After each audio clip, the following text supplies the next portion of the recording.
Bienvenidos a un nuevo programa del podcast de Cosmoversus a bordo de la Pulsar Paradise, y esta semana tenemos como invitado a Jesús Moracho, que es coordinador de la colección Quasar de narrativa de ciencia ficción en la editorial Premium. Buenas noches, Jesús. Buenas noches, encantado de saludarte, Marcos.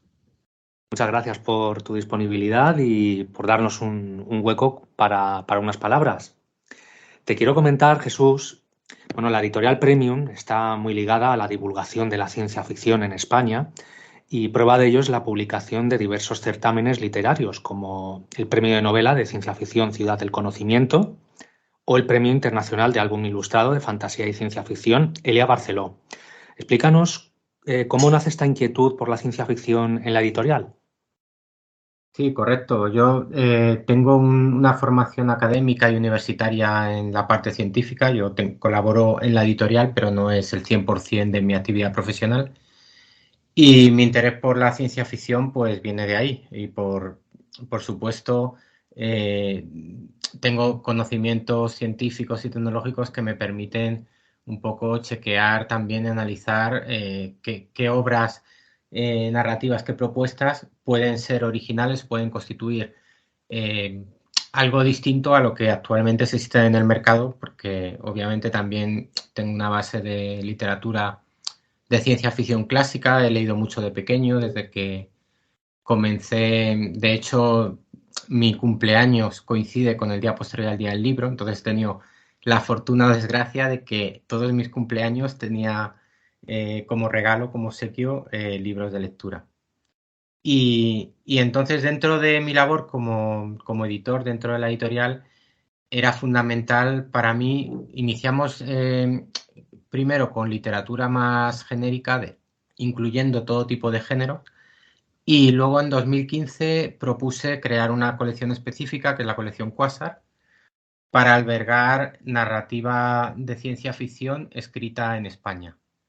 Y de ahí inmediatamente surgió la necesidad de proyectar nuestra marca a través de un premio en el que primara la buena ciencia ficción escrita en España.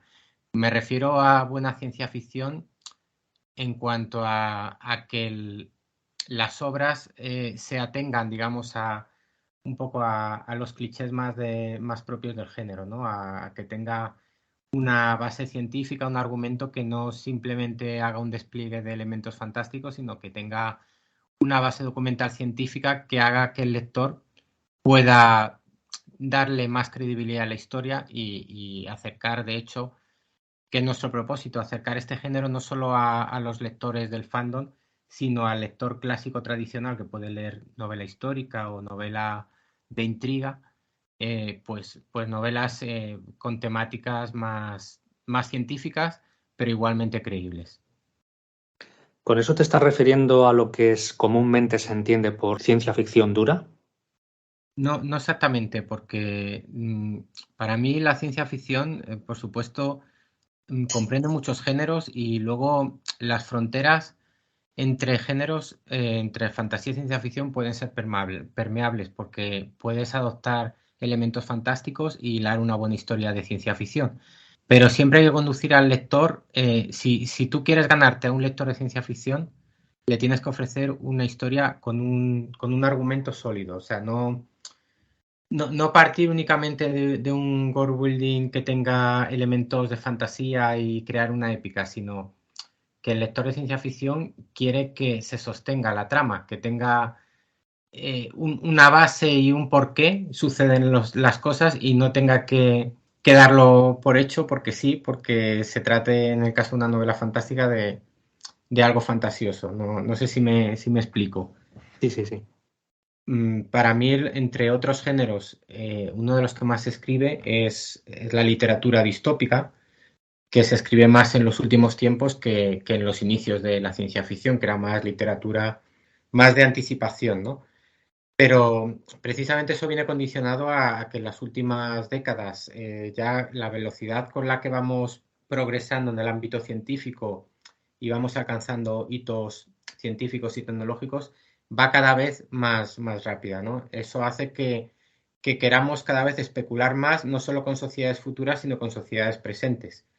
Y esto lo enlazamos con todos los planos socioculturales, porque lo que hace la ciencia ficción, el buen género de la ciencia ficción, no es que tenga que ser una ciencia ficción hard, sino tiene que plantear cuestiones racionales, cuestiones filosóficas al ser humano de hoy frente a la sociedad y frente a ese avance que, que le pone frente a retos y, ¿cómo decirlo?, frente a dilemas éticos, ¿no? Y respecto al álbum ilustrado de fantasía y ciencia ficción Elia Barceló, que ya tiene 2 convocatorias, ¿qué necesidad cultural cubre este premio? Identificamos que en España las editoriales que están especializadas en álbum ilustrado, ninguna de ellas se dedica a su vez a la ciencia ficción. Entonces teníamos esa posición privilegiada para unar ambas disciplinas, digamos, la narrativa infantil y la narrativa de ciencia ficción, y promover entre los más jóvenes inquietudes científicas como la motivación por lo tecnológico, por el emprendimiento, el asociar pues aventuras con elementos más científicos que fantasiosos, aunque obviamente el premio Elia Barceló también recoge la modalidad de la fantasía. Y creemos que somos la única editorial en España que realmente tiene esa línea en álbum ilustrado. Hemos sacado recientemente, o estamos bueno, ahora mismo editando en imprenta, la ganadora este año, está ambientado en pues una historia también de ciencia ficción de una niña que tiene que viajar a Marte con su familia y se tiene que separar del robot niñera que la ha acompañado desde que era un bebé. Entonces ahí se plantea pues el dilema de por qué ese robot realmente no es una persona humana. Ella ha aprendido a tener apego porque en la sociedad en la que vivimos ya se mezcla la tecnología con las sociedades, con las relaciones sociales, ¿no? Con humanos. Entonces es interesante que los niños también desde pequeñitos empiecen a plantearse esas cuestiones porque al final los niños nacidos ahora están naciendo en una era digital, de robótica, de inteligencia artificial y muchas herramientas de las que tienen nosotros no las hemos tenido cuando éramos pequeños. Con lo cual, al final es una adaptación, ¿no? Somos una editorial de ciencia ficción y también infantil, pues vamos a aprovechar a adaptar el género también en el álbum infantil. ¿Por qué habéis elegido el nombre y la figura de Elia Barceló? Creemos que es quien mejor representa en España, que mejor aúna la literatura juvenil y la ciencia ficción. Es una escritora que ha escrito novela juvenil, ciencia ficción y es de los máximos exponentes que tenemos en España. Aparte que es una persona muy cercana, tuvimos la suerte de conocerla en el Festival Celsius y a raíz de ahí pues le conté mi propuesta y ella aceptó encantada. La editorial Premium también ha publicado narrativa infantil con contenido de realidad aumentada. ¿En qué consiste? Sí, uno de los pasos que hemos querido dar es un poco ser pioneros con otras tecnologías, en este caso la realidad aumentada. Y yo mismo coordino ese proyecto. Es un álbum ambientado en las lunas de Saturno. Recopilé toda la información que había volcada sobre la misión Cassini hasta el año 2017, incluyendo pues la cartografía de las lunas, los accidentes geográficos, ¿no?, de las lunas y las condiciones atmosféricas y un poco qué se encontrarían dos protagonistas, en este caso dos niños, porque está dirigido a un público infantil, si visitaran esas lunas. Obviamente le hemos añadido elementos fantásticos porque aquí sí que estamos más enfocados a un público infantil, no se le puede poner una temática ciencia ficción dura. Y queríamos eso, hacer uso de la tecnología de realidad aumentada y aprovechamos el mapeado de la NASA de todas las lunas en las que, casi todas, creo que tiene mapeadas por la sonda Cassini unas 12 o 13 lunas. Entonces las 7 más representativas, 4 de ellas aparecen en la historia visitadas por los protagonistas, pues las hemos modelizado en 3 dimensiones con metadatos, con texto enriquecido, ¿no? Y a través de una app gratuita las puedes visualizar, puedes interactuar con ellas de forma táctil, o sea, puedes girarlas, acercarlas, ver exactamente dónde aterrizan los protagonistas, en el cráter de AN6, por ejemplo, en la luna Jápeto. Y aparte hay animaciones de los protagonistas. Al final es una manera de disfrutar de la historia, viviéndolo como si fuera una película, pero animándola tú. Puedes interactuar, puedes hacer que el protagonista se ponga en acción, tienes que tocar y hay una serie de elementos pues que están planteados para que también enganchar a los niños que les cuesta leer, digamos, atrayéndolo de este modo, ¿vale? Pero luego tenemos la desventaja para algunos padres, la posibilidad de tener que usar un dispositivo para leer un libro cuando no conciben que realmente es un complemento al libro, no es el libro en sí, pues les echa para atrás, porque hay padres que absolutamente se niegan en redondo a que un niño de 7 8 años maneje una tableta cuando está leyendo un libro. Entonces nos hemos encontrado de todo. En las ferias hemos visto tanto entusiasmo por parte de algunos padres que creen en el uso positivo de la tecnología, como el rechazo de algunos otros más conservadores. Hombre, en cierto modo se puede entender, ¿no?, que haya estas dos opiniones tan diferentes o enfrentadas respecto al uso de la tecnología por los niños. Pero si los padres están supervisando ese uso, yo no lo vería mal. Pero claro, es mi opinión personal. Sí, a mí lo que me sorprendió fue un poco la reacción tan extrema. O sea, el que tú ofrezcas un contenido que estás vendiendo al final del álbum al mismo precio que si no tuviera contenido de realidad aumentada y estás ofreciendo un plus, el rechazo ya de por sí al catálogo, algunos salían corriendo de allí, se iban del stand porque decían, no, no, no quiero que mi niño vea esto porque al final se lo voy a tener que comprar. Entonces, un poco como si los padres quisieran ir contracorriente frente a la realidad actual digital. Si es que es inevitable que los niños tengan que manejar tabletas, móviles y dispositivos. De hecho, no sé si ha escuchado hace poco una noticia que en Noruega o Suecia, no sé exactamente qué país de los dos será, en los colegios ya se va a dejar de escribir a mano, que al final es una realidad. Sería un debate totalmente aparte, ¿no?, de la ciencia ficción, pero es una muestra de cómo la tecnología y el avance de la ciencia va marcando nuestra propia educación. Por mucho que queramos seguir anclados en cómo nos educábamos hace 20 o 30 años, obviamente la sociedad avanza y nosotros tenemos que adaptarnos con ese avance. Claro. Entonces, a medida que los niños van leyendo este libro, por ejemplo, van encontrándose con algún código o algún tipo de acceso en el que pueden ir siguiendo la aventura paso a paso. Sí, realmente los álbumes que hasta ahora se habían hecho, que básicamente lo habían llevado a cabo dos editoriales de Barcelona, Madrid, está Paramount, Coninos y no sé si hay alguna más. Hemos sido pioneros del sur de España, los primeros, sin duda. Y hemos utilizado la última tecnología, hemos hecho con Unity 3D y Vuforia Studio. Y en nuestro caso, en el caso de esos álbumes, sí que tenía una marca cada página en la que había un contenido de realidad aumentada. En nuestro caso, como hay 15 animaciones en 18 o 19 pliegos que tiene el álbum, prácticamente todas las hojas tienen algún contenido, con lo cual no hemos tenido que señalar nada. Las marcas de realidad aumentada son directamente los dibujos. Tú enfocas con la tableta, con el dispositivo, con el móvil al pliego y encuentras rápidamente la animación. ¿Tú también has escrito los textos de estos libros? Sí, sí, yo fui precisamente porque al final el texto está un poco enlazado a la idea, ¿no?, que quería alcanzar, al objetivo de este proyecto. Teníamos que conseguir un texto que no resultara pesado. Obviamente no está dirigido a niños de 4 o 5 años, sino a niños de 8, de 7 8. Y teníamos que conseguir un texto que permitiera ese juego con la realidad aumentada.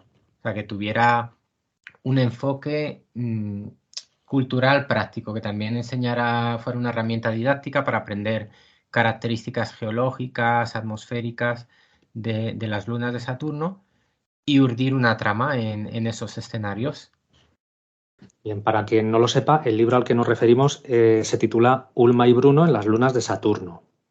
Pero también has escrito otro que se titula Célebres inventores españoles de los siglos XIX y XX. Y quiero volver un poquito a lo que has comentado anteriormente, si me lo permites. ¿Cuál ha sido tu motivación para crear estos libros? La motivación, ya digamos, la inquietud cultural y personal para crearlos. En el caso de Ulma y Bruno, por ofrecer algo más rompedor, algo muy distinto, porque como bien digo, aunque ya se habían hecho álbumes de realidad aumentada, hemos usado una tecnología que da mucha más estabilidad a la imagen, es mucho más manejable, más intuitiva. y se trata del álbum con más contenido de realidad aumentada dirigido a un público infantil realizado por una editorial española, que ha sido un mérito por nuestra parte. La verdad es que pocos organismos lo han reconocido, pero hemos invertido mucho capital y ha sido una proeza llevarlo a cabo. Hemos tardado casi 2 años. La idea empezó a surgir, curiosamente, con la pandemia, como tantos buenos proyectos que han surgido en este país, ¿no? Que tuvimos tiempo para pensar ideas nuevas para la editorial.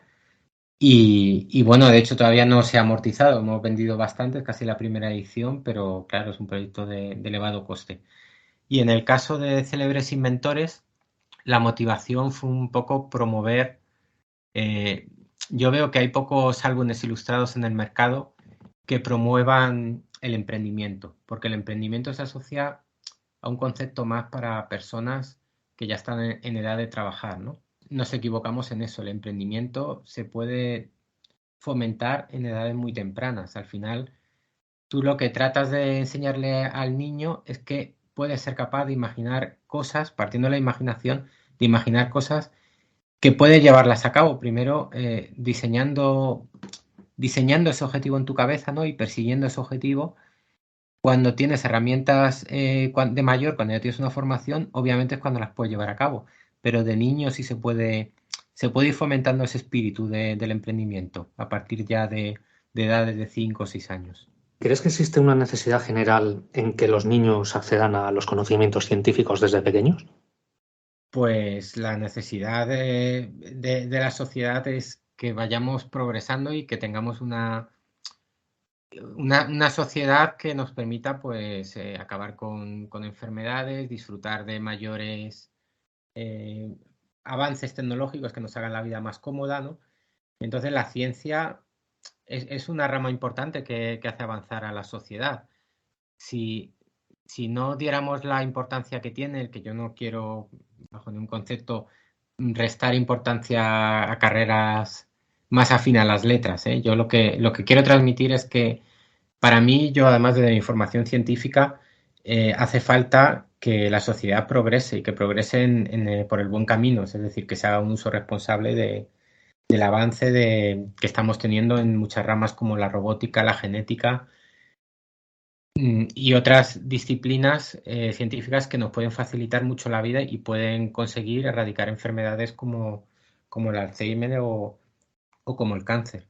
Entonces, yo sí considero la necesidad de que a los niños, cuando son muy pequeñitos, no solamente se les eduque en valores sociales y lectura, escritura, sino que también se les haga partícipes un poco de cómo avanza la tecnología, incluso yendo más allá, que se les empiece a inculcar de pequeños, que eso nos falta mucho en este país, conocimientos financieros, un poco relacionado con las matemáticas, tener también más nociones, ¿no? Que al final somos una sociedad que estamos con un plan de estudios que cada vez que hay un gobierno, es así, sin entrar en tema de política, pero cada vez que hay un gobierno se cambia y se cambia el plan de estudios, la ley orgánica de educación, únicamente por motivos ideológicos. Nunca se cambia pensando, pues vamos a crear un plan de estudios que favorezca que estemos más capacitados para ser más productivos, para producir bienes tecnológicos. A eso me refiero. Que yo creo que desde una editorial como la nuestra podemos aportar un pequeño granito de arena a la sociedad intentando plantar pequeñas semillas de curiosidad en torno a la ciencia. Claro, te hacía esta pregunta más que nada por lo que se suele escuchar, que hay mucha gente que piensa, bueno, pues los niños tienen que jugar, déjalos que ya decidirán de mayor lo que quieren y ese tipo de frases. Yo no soy padre, pero tengo la sensación de que de verdad se les excusa un poco por ser niños y que no hay ningún problema en que en su entorno, incluso familiar, haya una imagen científica. Bueno, me refiero a las diversas ciencias, ya no solamente ciencias naturales, ciencias astronómicas, ciencias políticas, matemáticas, en general. Y eso es algo que yo creo que sí que es natural, ¿no? Que al igual que pueden crecer en un entorno sobre artes musicales, también pueden crecer en un entorno científico sin que sea un problema para que ellos jueguen y sigan siendo niños, al fin y al cabo. Bueno, yo creo que al final la educación y las actividades que realizan los niños de pequeños depende un poco de la formación de los padres. Yo creo que en familias donde hay padres con oficios más cercanos a la ciencia o la ingeniería, pues en muchas ocasiones apuntan a los niños a actividades extraescolares de robótica.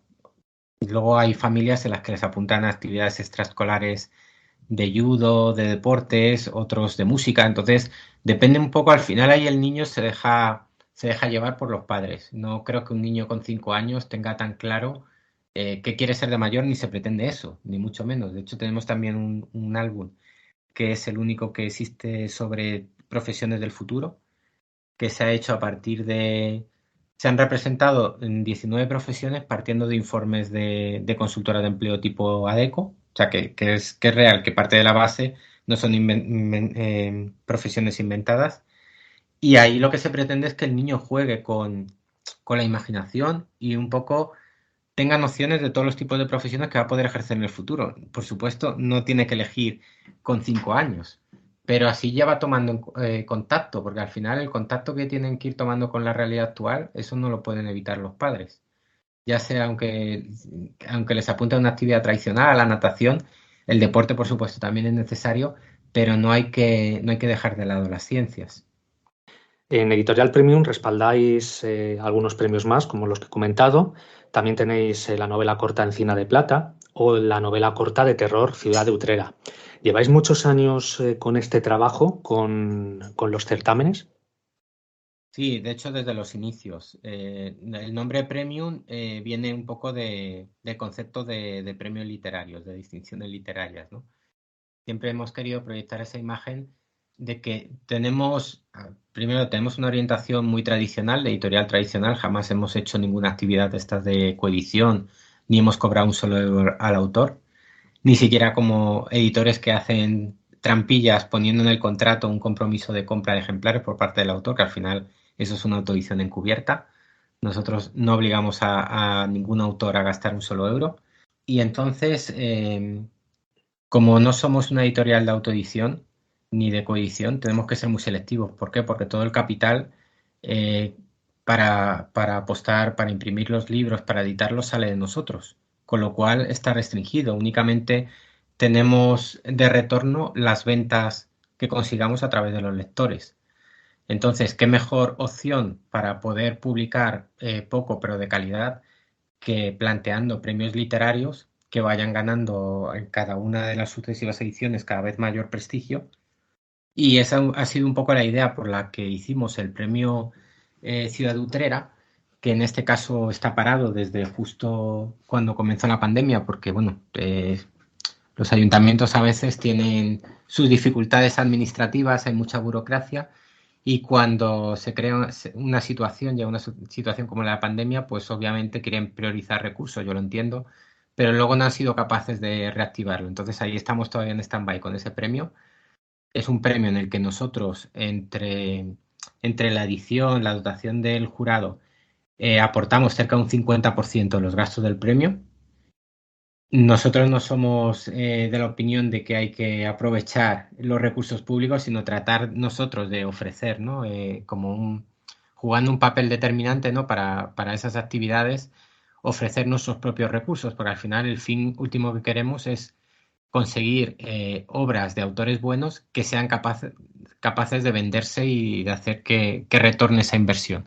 No tiene mérito si yo cojo y le pido a un ayuntamiento, oye, págame todos los costes del premio y ya luego yo me dedico a ver si se vende el libro y si no se vende no pierdo nada, porque entonces como no te juegas nada, no te esfuerzas. Vale, nuestra filosofía es muy distinta. En el premio Ciudad del Conocimiento, igualmente, lo estamos convocando en este caso con periodicidad bienal y el premio ya ha ido aumentando la dotación y justo empiezan las bases, o sea, ya se puede presentar a la quinta convocatoria del premio, dotado con 4.000 euros, como digo, y no solo eso, sino que nosotros ese concepto, la parte que pone el parque de investigación y tecnología, o sea, de esa de Valme, esa parte no la consideramos adelanto de derechos de autor, únicamente la parte que financiamos nosotros es constitutiva de concepto de adelanto de derecho de autor. De este modo, el autor que gana 4.000 euros, pero luego con unas ventas que son alcanzables. Por lo menos hemos tenido el primer premio del Ciudad del Conocimiento, hemos llegado a vender más de 1.500 ejemplares, o sea que se puede lograr, pues seguirían cobrando derechos de autor. Y por último, has comentado también el Encina de Plata novela corta. En ese caso, ese premio, nosotros nos ofrecimos a editarlo en el año, hace ya 10, 11 años, porque en los inicios, como te decía, la parte de ciencia ficción, la especialización con la colección y el álbum ilustrado comenzó más en 2015, 2016, 2017 fue cuando empezamos con los álbumes ilustrados. En cambio, el año en que nosotros comenzamos, que fue en 2012, estábamos más enfocados a la narrativa corta. Y para nosotros el Encina de Plata era un premio de referencia a nivel nacional. Les hicimos la propuesta, la aceptaron y están contentos y llevamos trabajando con ellos. Vamos renovando el acuerdo cada 4 años. Ahora lo acabamos de renovar y ya llevamos pues 11 o 12 ediciones. Y es un premio que también ha subido la dotación, justo se han lanzado las bases y este año son 7.000 euros a la novela ganadora y 500 euros a las otras 3 finalistas. Entonces ya tenéis dos convocatorias abiertas, ¿no? La Ciudad del Conocimiento. Sí, ahora mismo justo se cerró hace poco la de Lelia Barceló, que hasta dentro de un año no se abren las bases de la tercera edición. Tenemos abierta la de novela corta Encina de Plata con 7.000 euros de dotación, el Ciudad del Conocimiento de Ciencia Ficción con 4.000 euros de dotación. Y el de Utrera esperamos que si se forma un nuevo equipo en el ayuntamiento después de las municipales de mayo, retomarlo y convocar el próximo año la que sería la octava edición. La séptima, además, ha tenido mucha repercusión porque la ganó David Luna, que es uno de los referentes un poco en España, ¿no? de novela de género. No se dedica solamente a... De hecho, fue su primera novela de terror, se dedica más a la fantasía, a la ciencia ficción. Pero esa novela ha tenido un recorrido bastante amplio.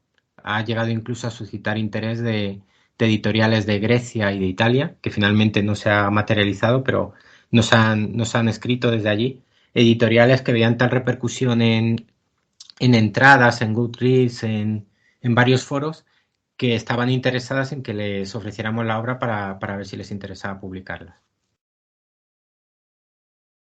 Has mencionado antes la pandemia. ¿Cómo ha vivido la editorial Premium el azote de estos 2 últimos años? A nosotros realmente nos impactó el año, bueno, el año y medio de la pandemia en el que se dejaron de realizar ferias del libro, que además son eventos al aire libre. Entonces, bueno, yo no entendí muy bien algunas cancelaciones cuando se podrían haber organizado. De hecho, ahí tenemos el ejemplo del Festival Celsius, que es de admirar, que no llegaron a cancelar ninguna convocatoria. Era un evento en la calle, se pusieron las medidas que tenían que ponerse, separación, mascarillas y demás. Y a nosotros eso nos ha hecho mucho daño porque mucha parte de los ingresos que tenemos, un 40% de los ingresos anuales vienen de las ferias, no de presentaciones ni de librerías, sino que ahí tenemos un importante, un pulmón importante, ¿no? de financiación.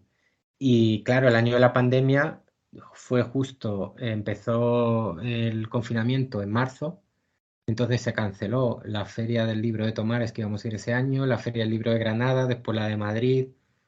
Así que te puedes imaginar, tuvimos que repensar un poco la editorial, intentar eso, ofrecer nuevas ideas, de ahí surgió el tema de la realidad aumentada y a esperar a que todo se normalizara un poco. Y bueno, cuando se ha normalizado ha habido el problema de la inflación. Casi todo el sector se ha puesto a subir los precios. Entiendo que justificadamente porque el papel ha subido, ¿no?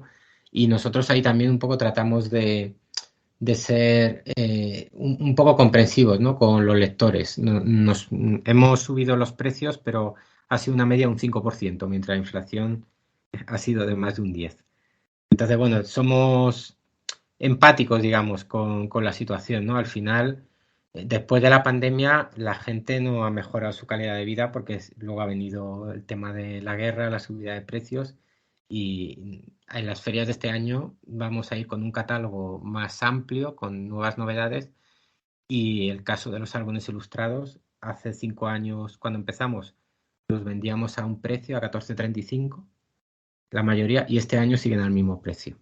Entonces hemos intentado ajustarnos y primar sobre todo las ventas y no perder lectores. Durante el principio de la pandemia, quizás se alivió un poquito esa pérdida en que mucha gente realizaba pedidos de libros. Se aumentó bastante lo que es la venta online. Aumentó efectivamente la venta online. A nosotros nos aumentó, pues puede que un 50 o un 60%. ¿Qué ocurre? Que eso es una cifra, nuestras cifras de venta online son mucho menores que las cifras que hacemos en una feria como la de Madrid. Con lo cual fue un alivio pequeño. También tuvimos incremento en las ventas de libros digitales. Y luego nos subimos también al carro de los audiolibros. Incluso hemos hecho algunos de producción propia, pero la empresa que lo producía pues no terminó el trabajo y ahí hemos tenido que frenar esa producción. De hecho, ya teníamos prometidas ediciones de audiolibros a varios autores y hemos constatado que tampoco da la rentabilidad que se aseguraba por entonces, que recuerdo que en la pandemia hubo sobre todo una campaña muy agresiva de Storytel, ¿vale? Y yo creo que Storytel ahora mismo no está mejor que antes de la pandemia. Yo creo que la gente sigue más vinculada al formato papel y digital, que conviven amigablemente. También al contrario de lo que se dijo en su día, que el digital iba a hacer desaparecer el papel. Y el Sí. tema audiolibro tiene un público más cercano quizás a los podcasts, incluso o personas que realizan muchas actividades. Yo, por ejemplo, puedo compatibilizar dos formatos. O sea, yo estoy leyendo un libro, me gusta tenerlo en papel porque me gusta tocarlo, pero en muchos casos adquiero la versión electrónica y el formato papel. ¿Por qué? Porque la versión electrónica es más manejable. Si quiero ampliar la letra, me lo puedo llevar a cualquier sitio sin que se deteriore el libro en papel. Y me gusta el libro más como objeto de coleccionista. Entonces, al final se están consumiendo ambos formatos. Y el tema audiolibro yo creo que pasa un poco igual. Hay gente que aprovecha y los audiolibros puede escuchar mientras hace deporte, mientras está haciendo en la casa otras tareas, ¿no?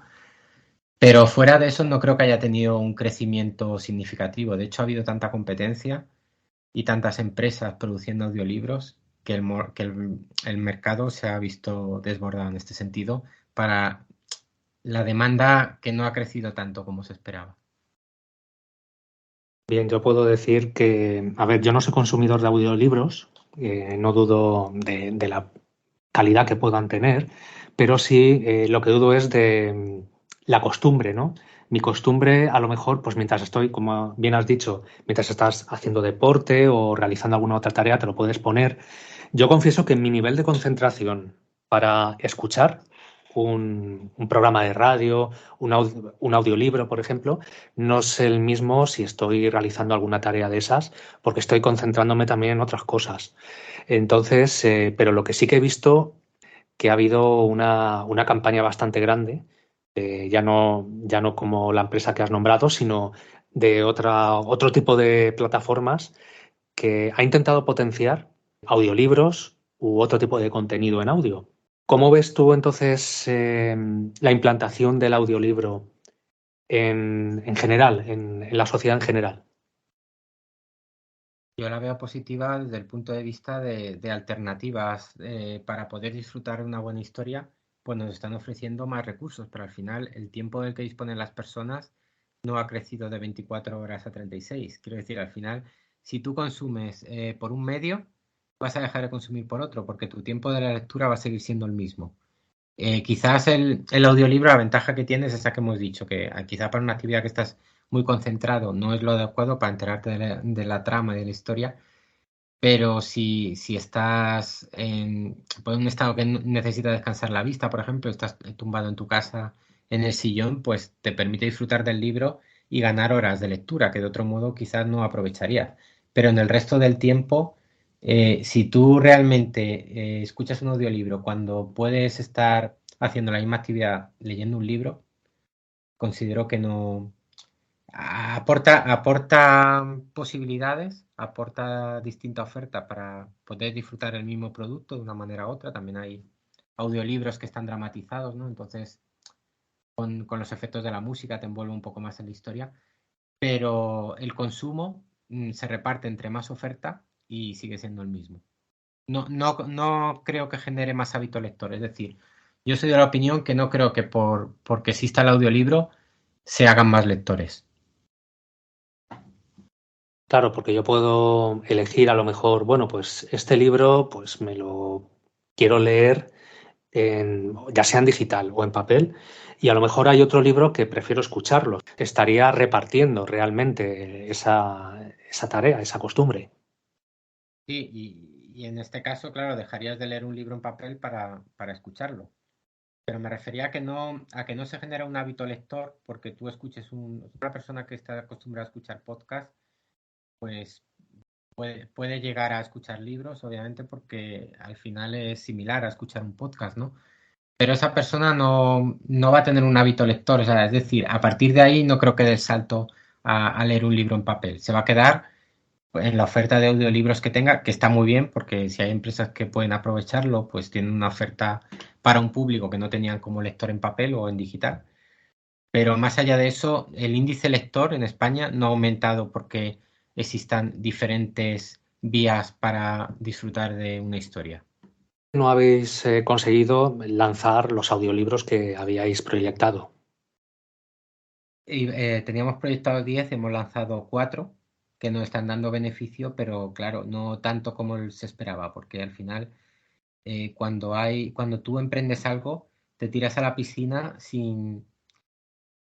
Tú proyectas un poco la estimación que consideras que puedes conseguir o cuándo vas a conseguir el retorno de la inversión, ¿no? Pero las expectativas no siempre se cumplen. Entonces tienes que ir adaptándote y, por supuesto, no poner todo en la misma cesta, sino explorar distintas vías, ¿no? de comercializar tus títulos y si una falla, pues siempre tienes la suerte, o sea, puedes tener otras vías que no te fallen, no te va a salir todo mal. De hecho, en el tema de audiolibros, te digo que no se ha sacado todo lo que esperábamos, pero la verdad es que nosotros no hemos perdido dinero con audiolibros porque hicimos venta de derechos a empresas de Estados Unidos y solamente con eso ya amortizamos el gasto que hicimos en la producción propia.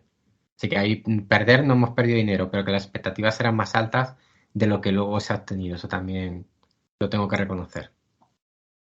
¿Estos audiolibros están disponibles, se puede acceder a ellos en la página web o están en otra plataforma?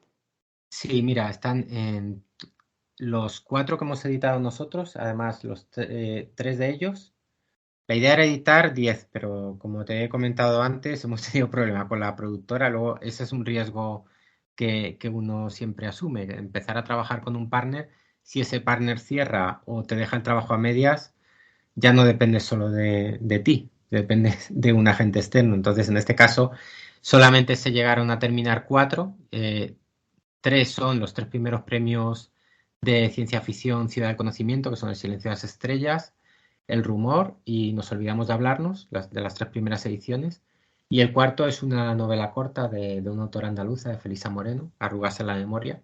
Y están disponibles en todas las plataformas excepto en Storytel. Porque la idea inicial, y por eso nos impactó esto, la idea inicial teníamos un preacuerdo con Storytel para distribuirles exclusivamente. Y en ese acuerdo, un requisito previo era disponer de un catálogo mínimo de 10 títulos. Como no lo alcanzamos, por lo menos en el plazo acordado, aunque lo alcanzáramos en los próximos años, ya han cambiado su política, pues no hemos podido distribuir con ellos. Entonces estos libros en Storytel no están disponibles. Lo dejamos en stand-by, podríamos haberle dicho al distribuidor que sí, que los distribuyera también Storytel, pero bueno, como tampoco generan tantos beneficios, no creo que haya mucha diferencia. Y ahora mismo se pueden encontrar pues en Audible, en cualquier plataforma importante, salvo Storytel, están todas.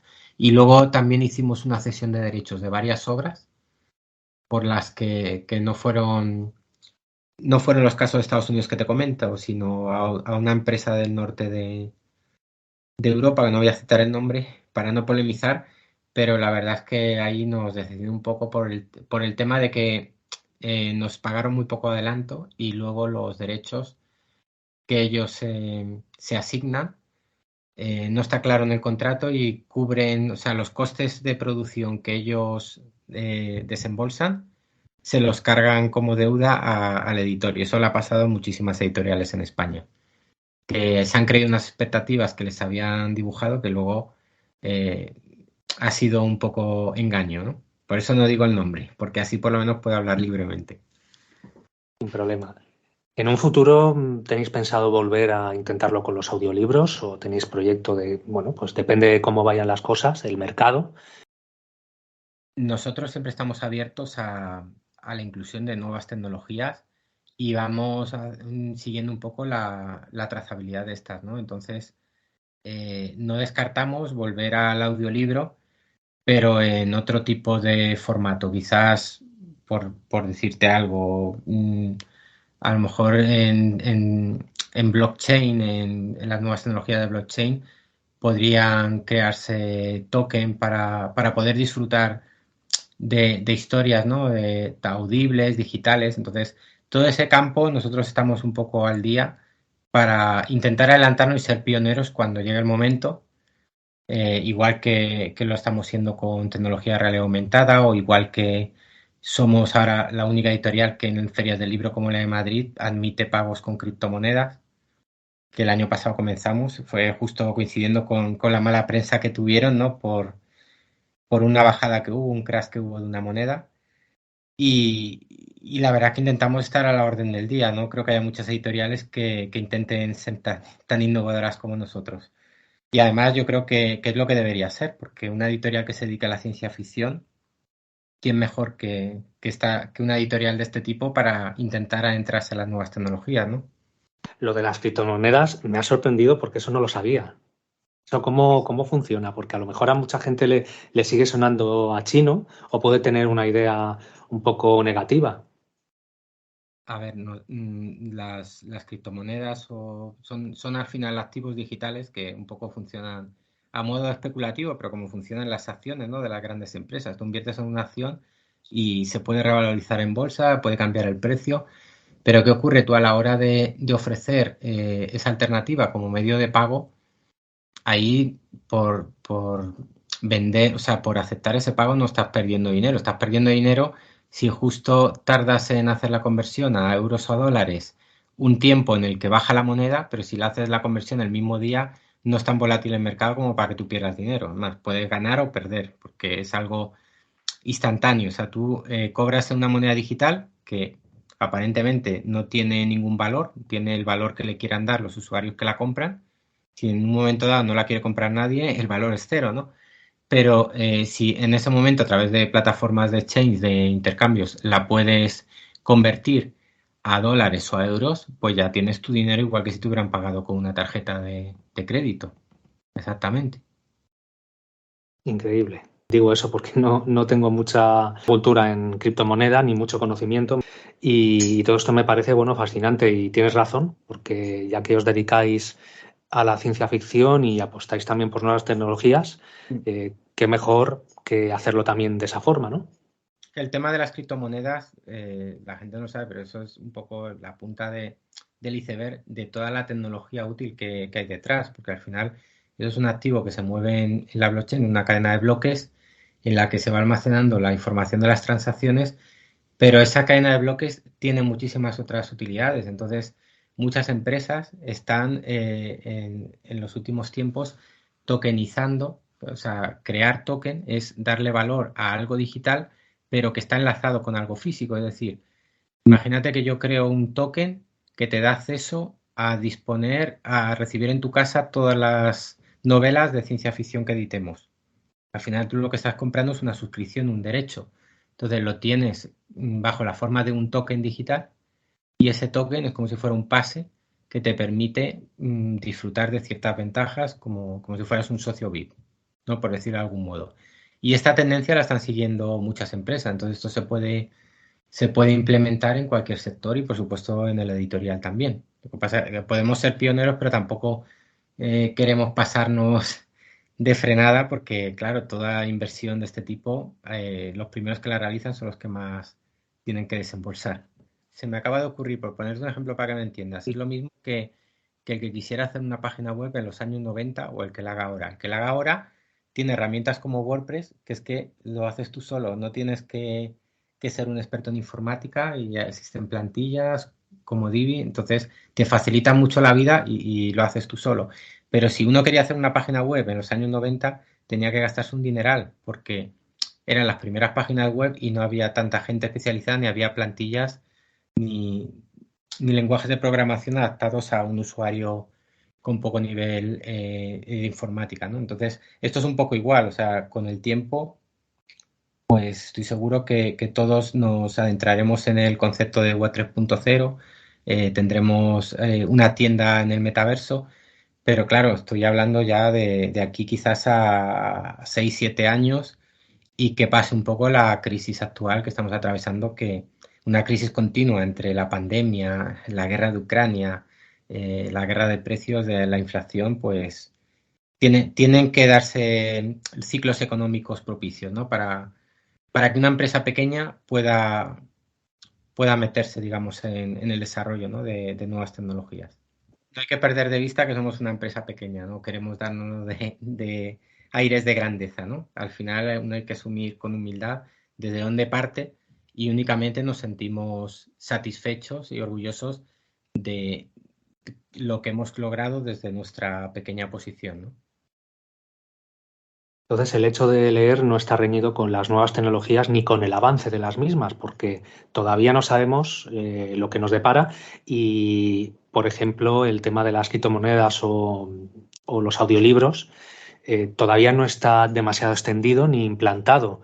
Digamos que estamos en los principios, pueden Bueno, surgir los más cosas. audiolibros sí están bastante, o sea, ya llevan tiempo en el mercado los audiolibros. Lo que no termina es de generar una masa de lectores mayor de la que ya existe gracias al tema de los podcasts, que son los que realmente han hecho crecer audiencias, ¿no? En ese tipo de producto. Y el tema de las criptomonedas es, te digo, es una parte un poco del blockchain, es la parte que se ve como medio de pago alternativo, como pudo suceder en su día cuando empezaron a existir las tarjetas electrónicas, que a la gente le asustaba que llevaras tu dinero en una tarjeta de plástico, ¿no? Y hoy en día es de lo más normal.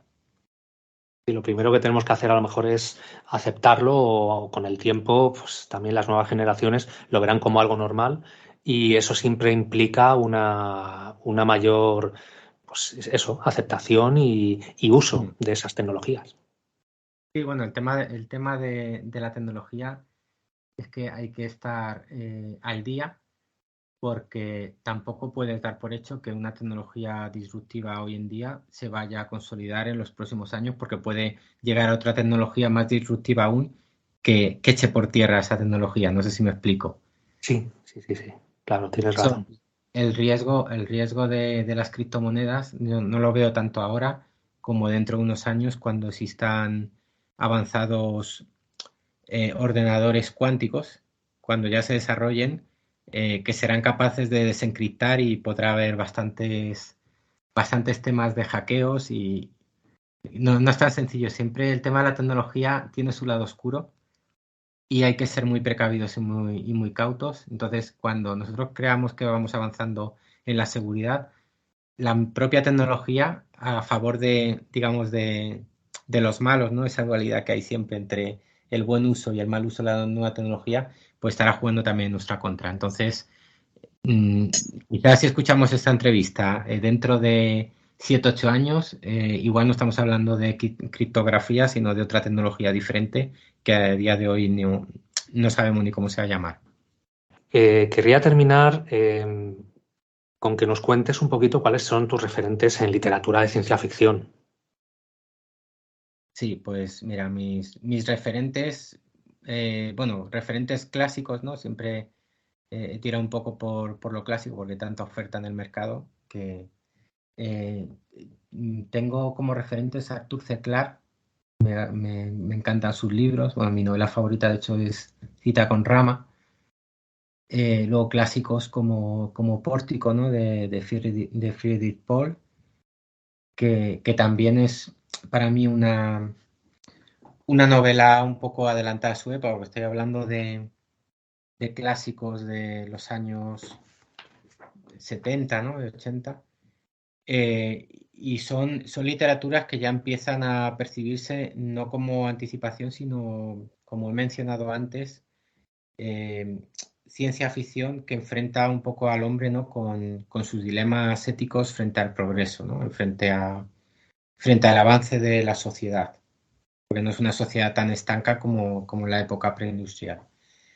Y a partir de ahí, pues también soy muy asiduo del cine de ciencia ficción, ¿no? De todas las películas que han ido produciéndose en las últimas décadas, que yo creo que ha dado un impulso importante, ¿no? También a la lectura de la ciencia ficción, porque igual que digo que los audiolibros no generan nuevos lectores, yo creo que el cine sí puede generar nuevos lectores. De hecho, a mí me ha pasado con películas que me han impactado tanto que he querido leer el libro después.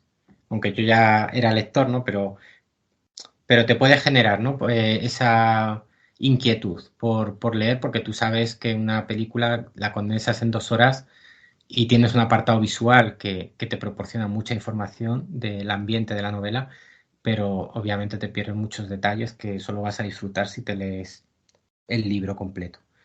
Y referentes actuales, pues cualquier persona, escritor medianamente reconocido que escriba literatura de ciencia ficción con una base, como a mí me gusta, con un nuevo científico que tenga una premisa científica, ¿no? Y haga creíble esa trama al lector, pues puedo citar a Víctor Conde, que de hecho vamos a publicarle ahora una novela, el siguiente título de nuestra colección, que es El ojo de Atropos.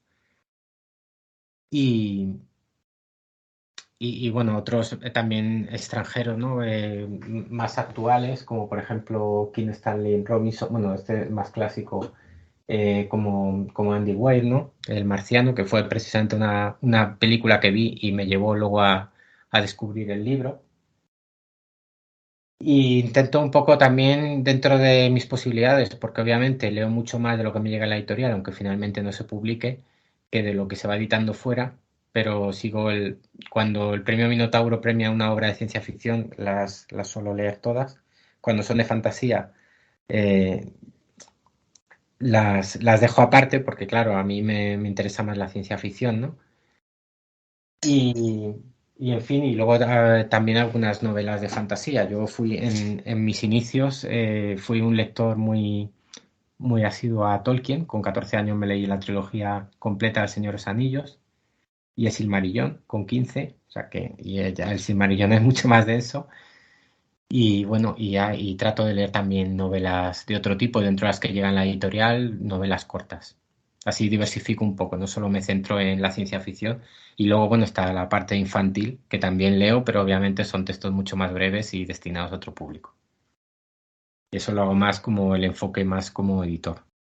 Hemos tenido a Jesús Moracho hablándonos sobre la editorial, las tecnologías, la ciencia ficción. Jesús, me lo he pasado estupendamente. Muchísimas gracias por tu disponibilidad, por tu tiempo y creo que me voy a quedar Igual, con ganas de próximamente una charla sobre las tecnologías que vienen porque creo que estás muy puesto en ello. pues muchas gracias también por tu ofrecimiento a entrevistarme en tu podcast y vamos, quedo muy agradecido por esta oportunidad, ¿no? Para dar a conocer nuestra labor como editorial premium y transmitir un poco el enfoque que nosotros tenemos de la ciencia ficción. Un saludo, Jesús, y nos vemos pronto.